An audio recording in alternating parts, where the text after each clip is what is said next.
السلام علیکم جی، میرا نام ڈاکٹر اظہر ہے اور میں ایسوسیٹ پروفیسر ہوں. میں سروسز ہاسپٹل کے امراض بچہ کے شعبہ میں کام کر رہا ہوں. تو آج ہم بات کر رہے ہیں معدے کی تیزابیت کے حوالے سے.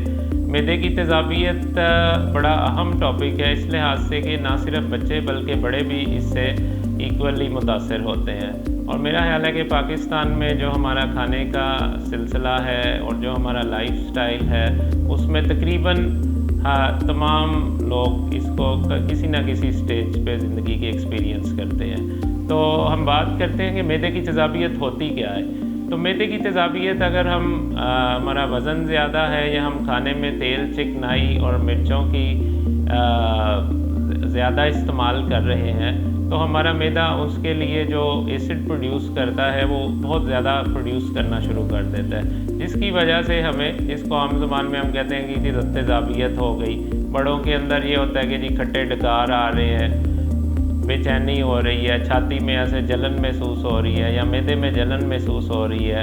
اور اگر ہم بات کریں بچوں کی تو اگر چھوٹے بچوں کی بات کریں تو وہ روتے رہیں گے، چیختے رہیں گے یا وہ الٹی کریں گے بار بار. یا بعض دفعہ بچوں کے اندر ایک بہت عام علامت ہے اگر جس کو بعض دفعہ دمہ ڈائگنوز کر دیتے ہیں مگر وہ ہوتا بیسیکلی ریفلکس ہے کہ وہ بار بار بچہ کھانسی کرتا ہے، اس کی وجہ سے دودھ منہ کے اندر آتا ہے اور وہ سانس کی نالی میں بعض دفعہ اگر چلا جائے تو اس سے چھاتی کے علامات ہی ٹھیک نہیں ہوتی.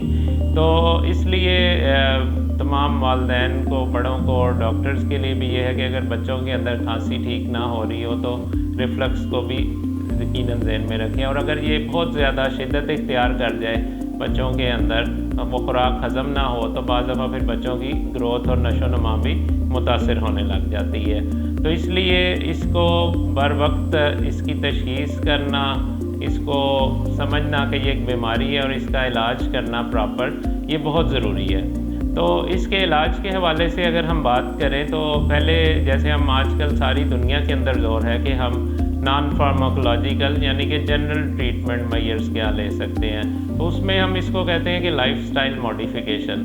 تو لائف سٹائل ماڈیفیکیشن یہ ہوتی ہے کہ آپ اپنا وزن کنٹرول کریں. اگر آپ اوور ویٹ ہیں تو وزن کو کم کریں، نیوٹریشنسٹ سے رابطہ کریں اور ساتھ یہ ہے کہ ڈیلی ایکسرسائز شروع کریں تاکہ وہ آپ کے وزن کم کرنے میں بھی اور یہ ریفلکس کے سمٹم، تیزابیت کو ہم انگلش میں ریفلکس کہتے ہیں، تو اس کے بھی سمٹمز کو کنٹرول کرے گی. اور اگر یہ سمٹمز بہت زیادہ آنے شروع ہو جائیں اور مریض یا بچے کی زندگی متاثر ہو تو پھر ہم اس کو بول دیتے ہیں اپنی میڈیکل کی زبان میں گیسٹرو ایسوفیجیل ریفلکس ڈیزیز، جس کو بعض لوگ گرڈ کہہ دیتے ہیں.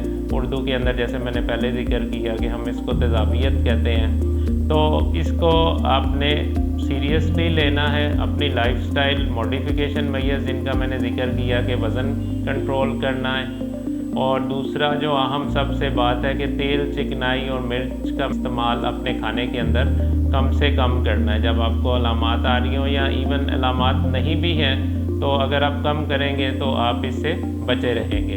اور دوسرا یہ ہے کہ اگر آپ رات کو جیسے سوتے ہیں تو سوتے وقت آپ نے اپنا سر کے جو تکیہ ہے وہ تھوڑا سا اونچا رکھنا ہے اور اس وجہ سے یہ علامات کو کم کیا جا سکتا ہے. تو اگر ہم علاج کے حوالے سے بات کریں تو جو اس کا پہلا علاج ہے وہ یہی ہے جس کی میں نے ابھی ذکر کیا، لائف سٹائل ماڈیفیکیشن. اور اگر اس سے فرق نہیں پڑ رہا تو پھر سیکنڈ سٹیپ کے اوپر ہم ٹریٹمنٹ آپشنز کی طرف چلے جاتے ہیں، جس کے اندر کہ مارکیٹ میں بہت ساری دوائیاں اویلیبل ہیں. ہم نے سنا ہوگا اینٹیسڈ ہے، یہ فلانا ساشے لے لو، وہ پی لو، یہ کر لو. آپ کو جس سے بھی پوچھیں گے پاکستان میں ہر بندہ آپ کو ایک علیحدہ مشورہ دے گا. مگر بطور حیثیت ڈاکٹر اگر اس کے اندر دیکھا گیا ہے اگر گرڈ کے بہت ہی انٹریکٹیبل سمٹمز، مطلب کہ وہ ٹھیک ہی نہیں ہو رہے اور رات کو صبح مریض اٹھتا ہے اس کو کھٹے ڈکار آتے ہیں اور اس کی زندگی متاثر ہو رہی ہے، تو اس کے اندر ایک مالیکیول ہے جس کو ہم کہتے ہیں H2 ریسیپٹر اینٹاگونسٹ. تو اس کا بہت زیادہ اچھا رول ہے. اگر وہ رات کے ٹائم پہ ہم استعمال کریں تو وہ آپ کی جو ان علامات کو بہتر کرنے میں کافی حد تک مدد دیتا ہے. تو مجھے امید ہے کہ آپ کو اس ٹاک سے کچھ فائدہ حاصل ہوا ہوگا اور آئندہ آپ اگر آپ میں سے یا آپ کے گھر میں سے کوئی بھی بچہ یا بڑا اس سے متاثر ہو رہا ہے تو وہ اپنے قریبی معالج سے رابطہ کر کے اس کو پراپرلی ٹریٹ کرے، کیونکہ اگر اس کا بر وقت علاج نہ کیا جائے تو پھر اس کی بھی باقی بیماریوں کی طرح مختلف قسم کی پیچیدگیاں یا سنگین قسم کی پیچیدگیاں پیدا ہو سکتی ہیں۔ آپ سب کا بہت شکریہ۔